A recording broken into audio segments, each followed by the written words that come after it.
Bonsoir tout le monde, j'espère que vous allez bien. Je vous retrouve aujourd'hui pour faire mon rendez-vous hebdomadaire du C'est mercredi, que lisez-vous? Sauf qu'on est jeudi, parce que j'ai pas eu le temps hier et un peu beaucoup la flemme. Donc là, je me motive. Il me tarde les vacances parce que je commence à être un peu fatiguée là, envie de pas grand-chose. Donc c'est le rendez-vous hebdomadaire donc pour faire le point sur mes lectures passées, mes lectures en cours et mes lectures à venir. Donc je vais vous présenter tout ça, qu'est-ce que j'ai lu la semaine passée. Et à la fin, je vous ferai un petit topo sur les avis que j'ai postés, sur les avis qui me restent à poster et les petites infos du blog. Voilà, qui est très calme puisque j'ai grandement la flemme ces temps-ci, donc j'espère que la motivation va revenir pendant les vacances, qui ne seront peut-être pas très reposantes non plus. Mais bon, allez, on attaque. J'ai lu la semaine dernière, donc pendant le petit marathon lecture, j'ai lu À tout jamais de Nicolas Sparks aux éditions Pocket, une super lecture. Je connaissais déjà l'histoire puisque j'ai vu le film, plusieurs fois le film tiré de ce livre, donc c'est Le temps d'un automne. C'est un de mes films favoris. Je ne me lasse pas de le regarder et je ne me lasse pas de pleurer également. Donc voilà, donc ça y est, j'ai enfin lu le livre. C'est Méline qui me l'avait offert lors d'un swap. Pardon si j'hésite par moment, j'ai l'impression que le cerveau se vide et que j'ai rien à dire, quoi.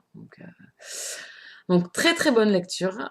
Il est tout petit, il fait à peine 215 pages, donc ça va très très vite. J'ai lu en quelques heures, en 3 heures je crois, une petite matinée.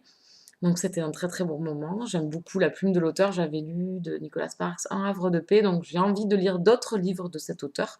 Euh, j'ai vu également le film Cher John, tiré donc également d'un de ses livres. Donc pareil, j'aimerais bien le lire aussi, même si j'ai vu le film, hein. Et également, je vais pas y arriver à retrouver. Donc la dernière chanson, je l'ai dans ma palle. Et j'aimerais bien aussi lire N'oublie jamais, ou un truc comme ça, c'est Notebook, le film.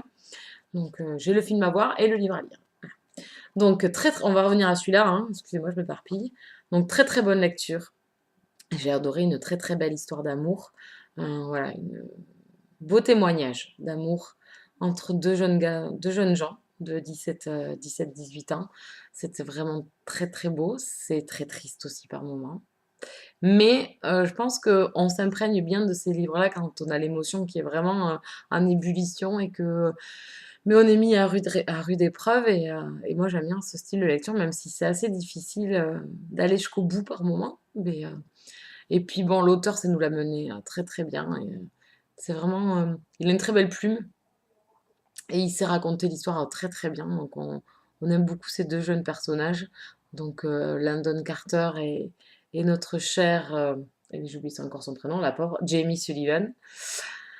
Donc c'est une très belle histoire. Si vous n'avez pas vu le film ou si vous n'avez pas lu le livre, je vous le conseille. C'est vraiment un très très bon moment, lecture ou euh, pause détente film. Euh, voilà. Donc coup de cœur, parce que j'adore le film, donc j'ai beaucoup aimé le livre. Et voilà. Oh, c'est dur.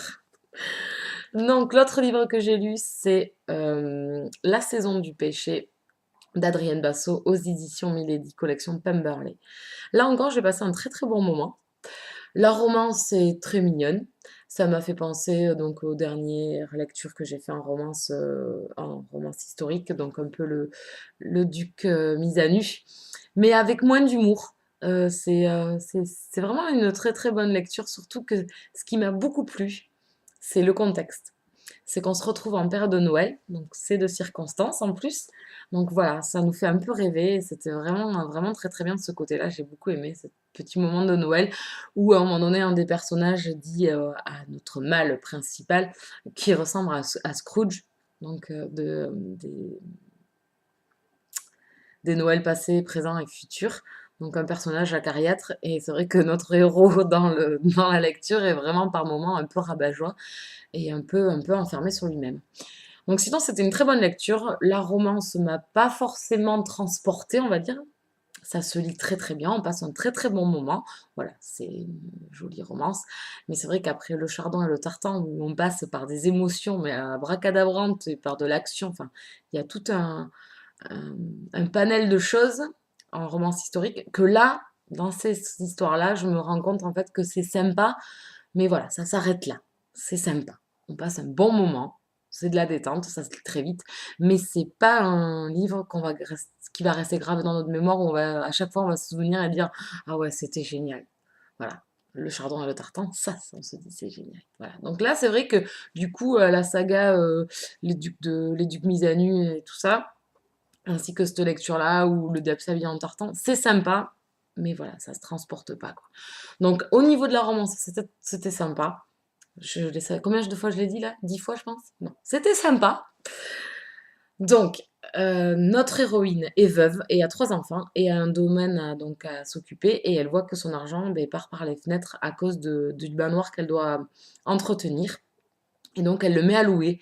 Et un jeune riche, enfin jeune, il a une quarantaine d'années, donc c'est vrai que ce qui était bien aussi, c'est d'avoir des personnages assez mûrs qui ont vécu derrière une vie, et donc du coup la romance, euh, elle prend une autre teinte. C'est un autre amour, voilà, une autre découverte, et on va au fond des choses directement. Ces personnes-là, elles cherchent une chose et elles vont directement dessus. Donc elles veulent être heureuses, et elles tournent pas par quatre chemins, elles se posent pas 50 000 questions de c'est quoi les sentiments que j'ai, voilà.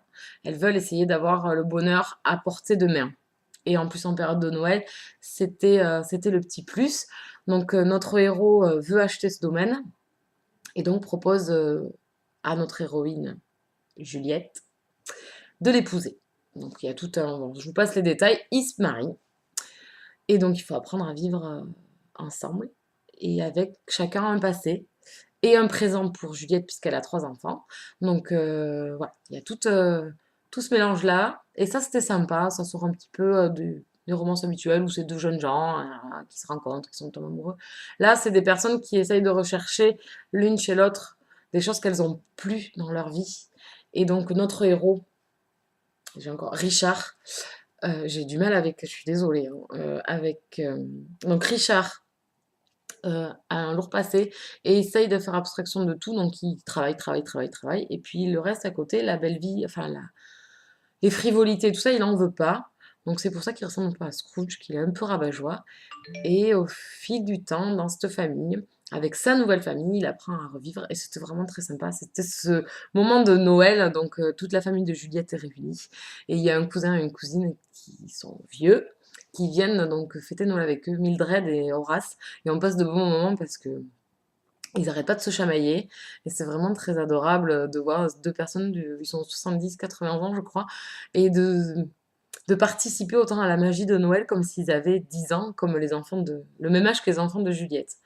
Donc un autre personnage aussi, c'est l'ami de Richard, un, un comte ou un duc ou un vicomte, voilà. Le vicomte qui est avec eux et qui est fortement drôle aussi. Il est un peu, voilà, olé olé, il est célibataire, il profite de la vie. Donc voilà. Donc il y a des personnages secondaires très sympathiques. Donc ça fait une bonne lecture, on passe un très bon moment. Je dis pas le contraire, attention, hein. J'ai beaucoup apprécié cette lecture qui va très vite aussi. Donc on le dévore très rapidement. Voilà. Et c'est surtout que ce soit la petite période de Noël. Voilà. Donc, qu'est-ce que je suis en train de lire? Je lis le même livre que je vous ai présenté la semaine dernière.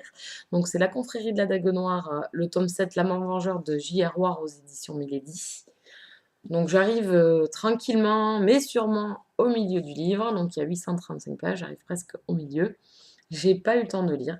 Donc, c'est vrai que ce week-end, j'ai fait passer d'autres lectures, mais c'est parce que c'était pour alterner un petit peu, parce que j'avais pas l'impression d'avancer.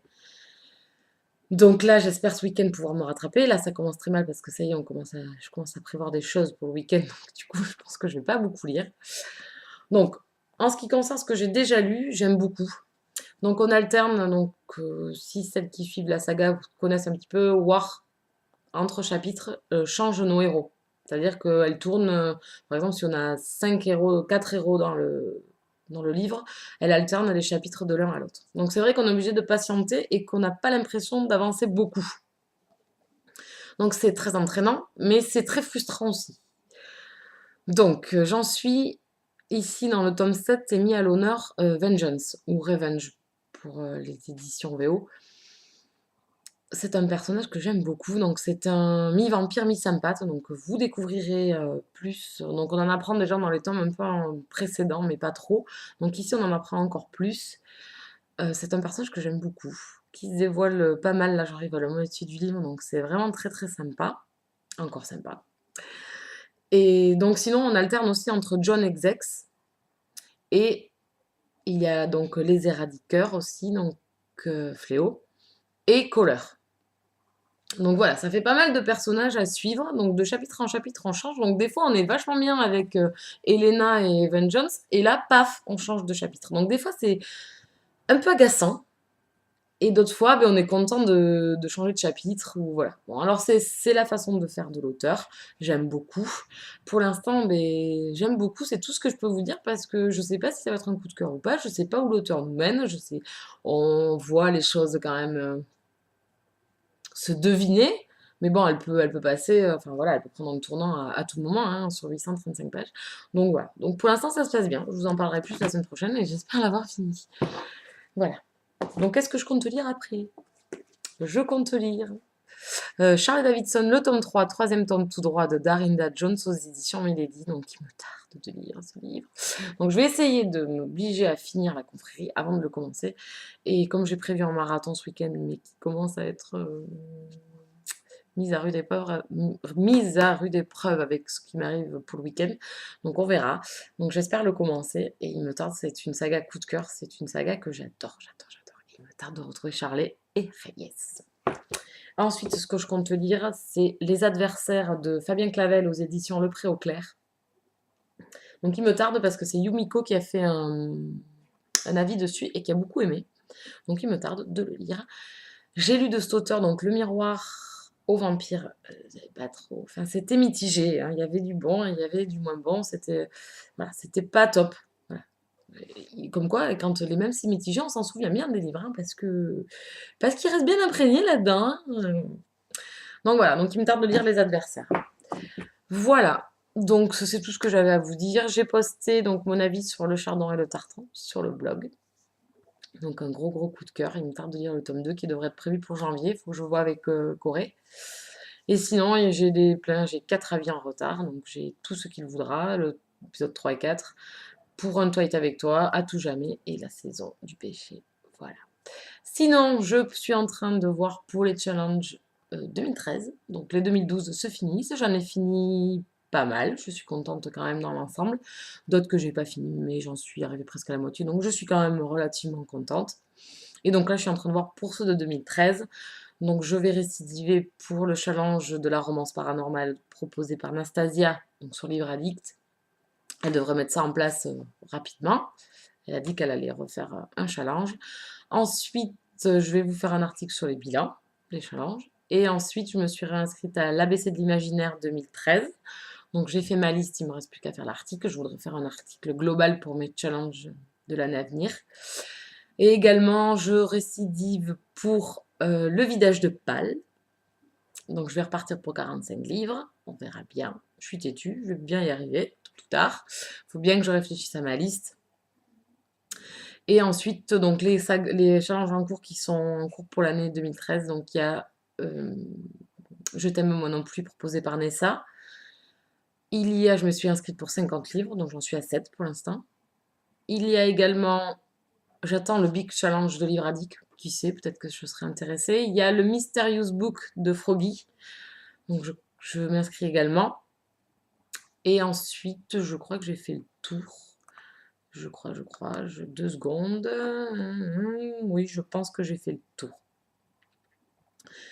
Voilà. Donc sinon, pas grand-chose à vous dire. J'ai toujours pas fait mon tag proposé par Lily et Simi. J'espère avoir le temps, la motivation pendant les vacances, reprendre un peu le blog parce que là, j'ai laissé un peu de côté et un peu la flemme. Donc voir également peut-être pour de nouveaux rendez-vous pour le blog.